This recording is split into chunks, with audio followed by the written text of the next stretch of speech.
Hey people! In this video we're going to talk about a topic that almost everybody is familiar with, especially if you're self-employed or working from home.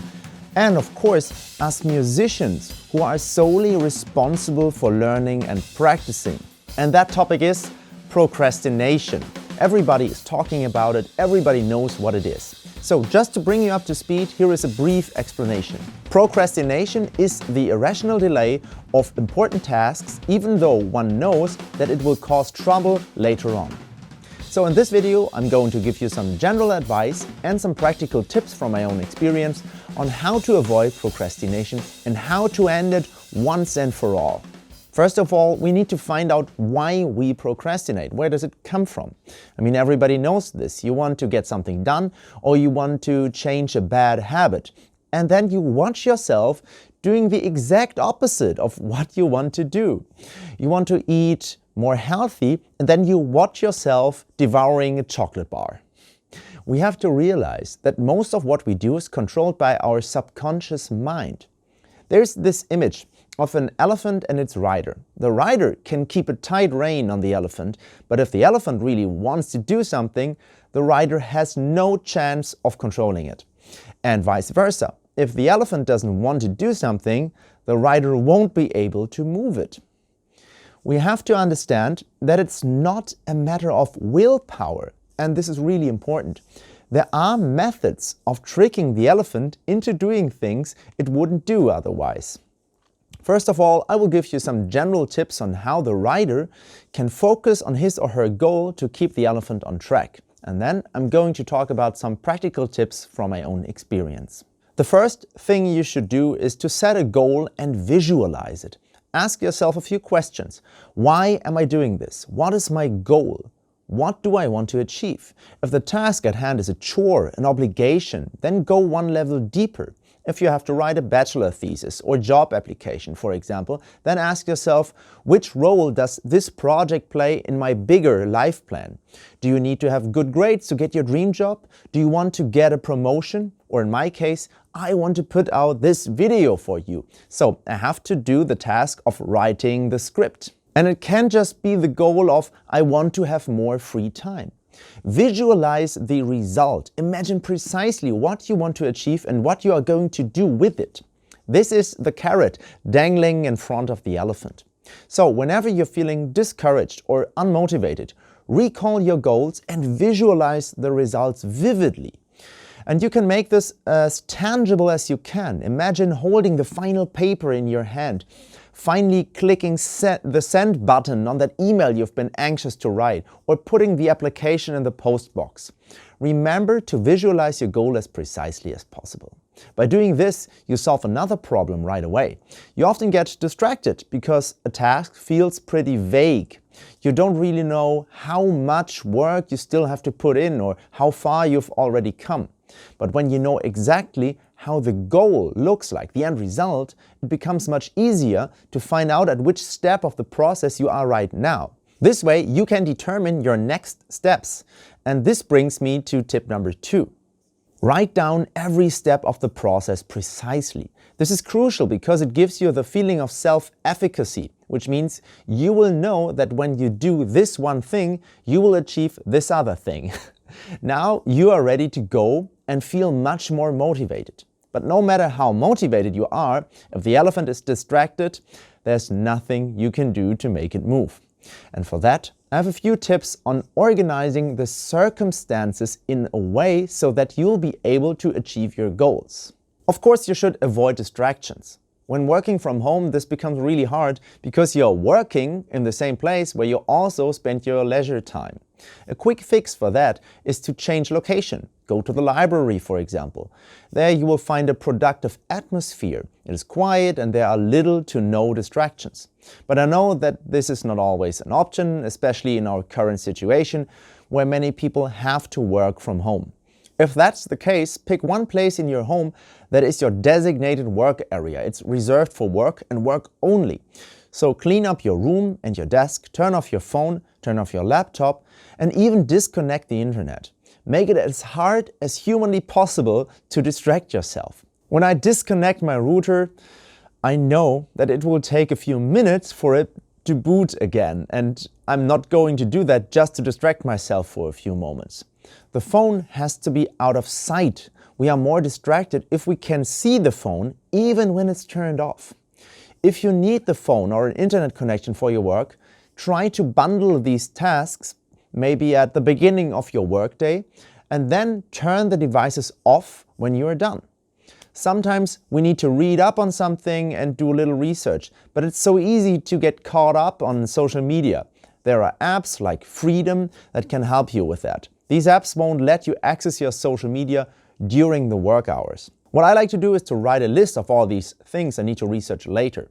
When I'm done with whatever task I'm working on now, I then do all my research in one go. This may seem tedious, but it saves you so much more time than getting distracted by scrolling through your timeline. This is one of the most important principles concerning good habits. As I've said before, it's not about willpower, it's about methods and circumstances. In a nutshell, arrange your circumstances and your workplace in a way that makes it easy for you to finish your work and that blocks out distractions. It's as easy as that. Lock away the candy and put the fruit bowl on the table. I've just experienced this myself. I'm trying to eat healthy and therefore I quit eating sugar entirely. I gave away all candy, sugar and even honey. I literally have no sugar in my apartment. And for 1 year straight, I've eaten no added sugar. And I feel great, but I digress. It just goes to show you that we can deviate from the old advice that we can enjoy everything if it is in moderation.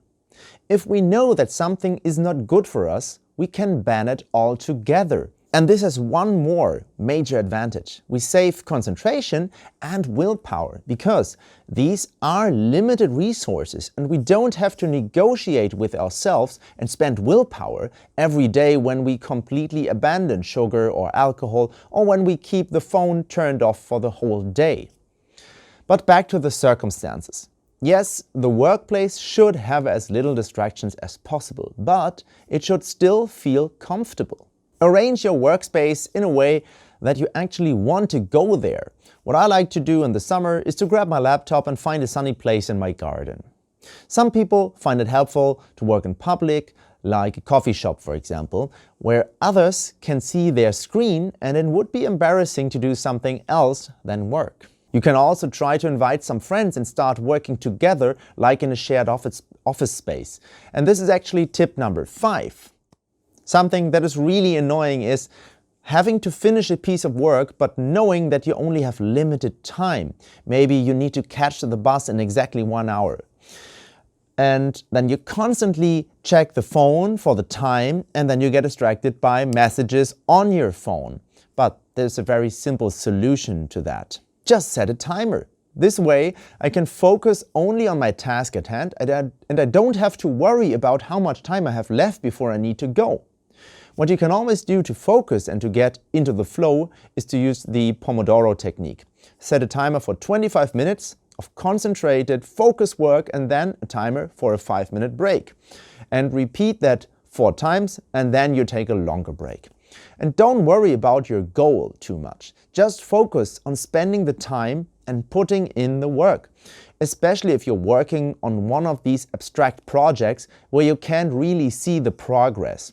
And we all know that these are the projects where we procrastinate the most, because we don't get that satisfying feeling of seeing every step of the process. And that's when we start cleaning our room or doing the dishes, because we crave this feeling of self-efficacy. But we can create this feeling artificially by telling ourselves to work for 25 minutes. Then after the timer goes off, we can give ourselves a pat on the back and say, well done. And this is really important. Some projects may take days, weeks, or even months to get finished. And what you want to do is to make the process worthwhile. You don't want to build up any resistance towards it.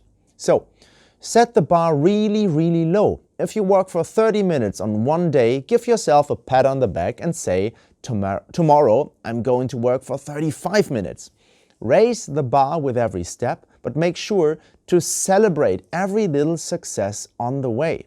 Now, here are some practical tips and tricks to avoid procrastination or to get yourself out of it. As I've said before, focus and willpower are limited resources, but we can train them just like a muscle.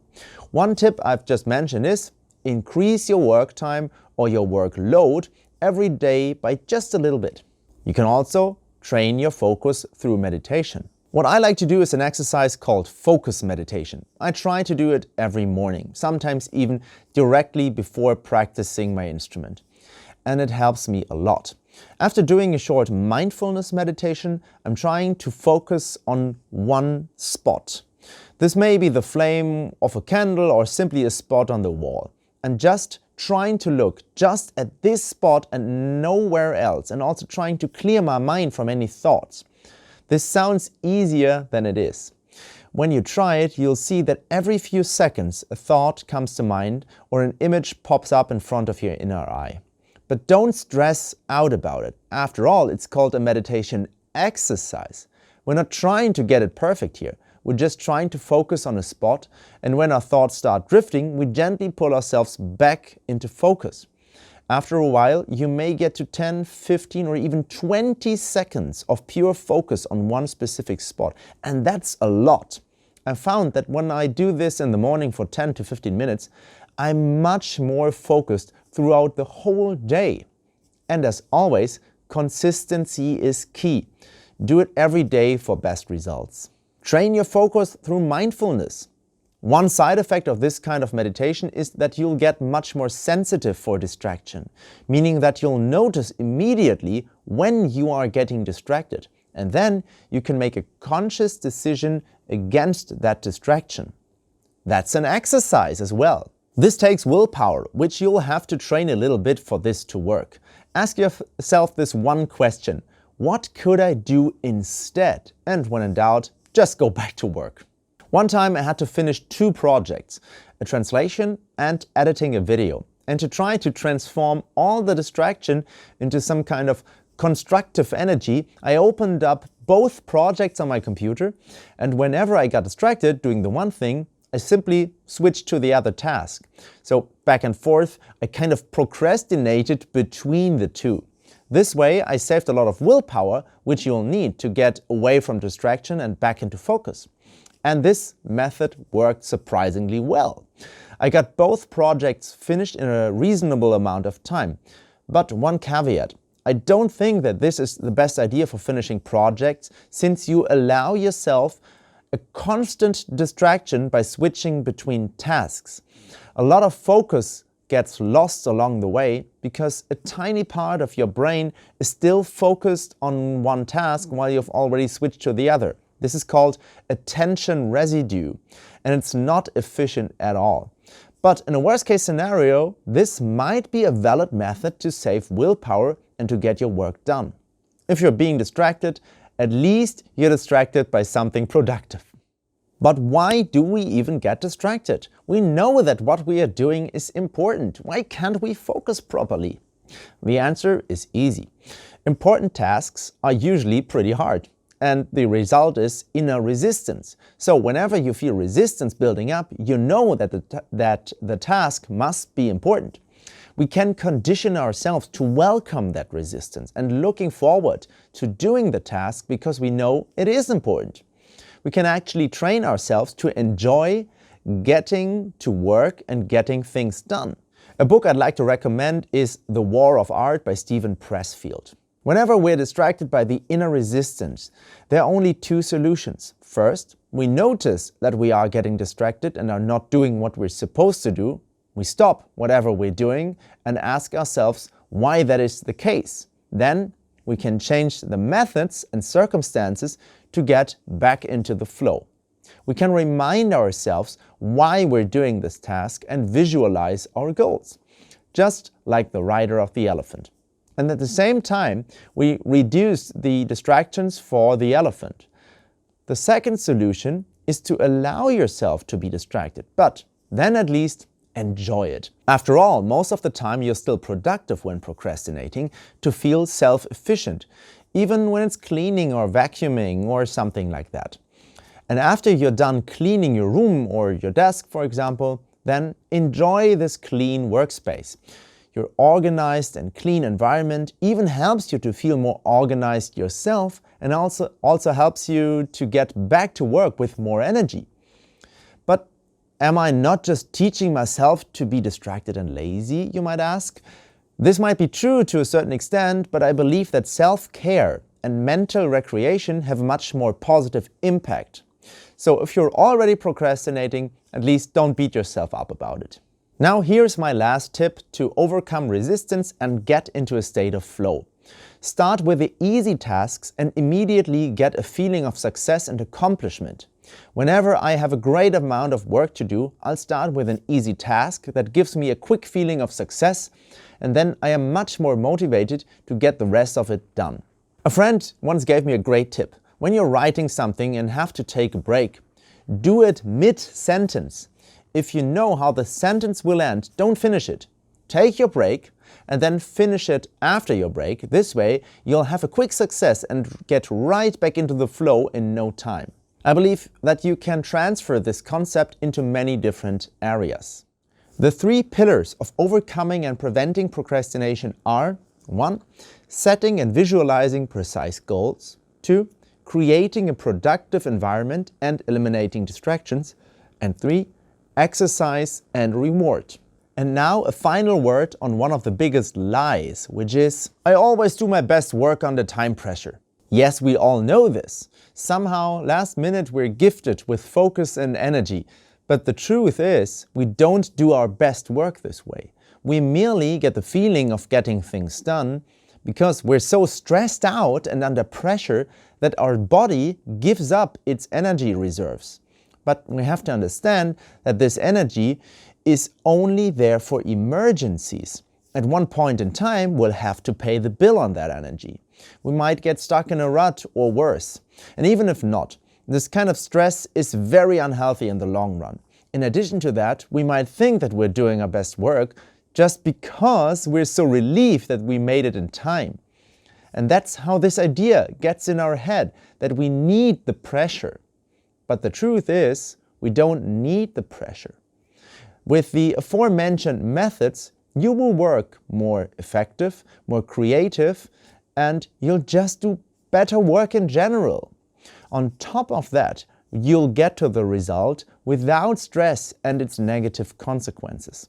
And most importantly, you're able to do it long term. So we don't need pressure to work effectively. This was a short introduction to the topic of procrastination, from my point of view, of course. Here are a few books that helped me to make this video, and that will certainly help you if you want to dive deeper into the topic and get to know more methods to work more efficient and focused. Please comment down below which method helped you the most, or maybe share any creative methods that you use that could help us stay focused and avoid procrastination. Finally, if you haven't already, please subscribe and also activate the notification bell. There are new videos almost every week. This channel is all about personal development on and through learning an instrument. But I'm sure there are many ways to translate this information to other areas of life, just like in this video. So I hope we'll see each other in the next video. Until then, take care and bye-bye.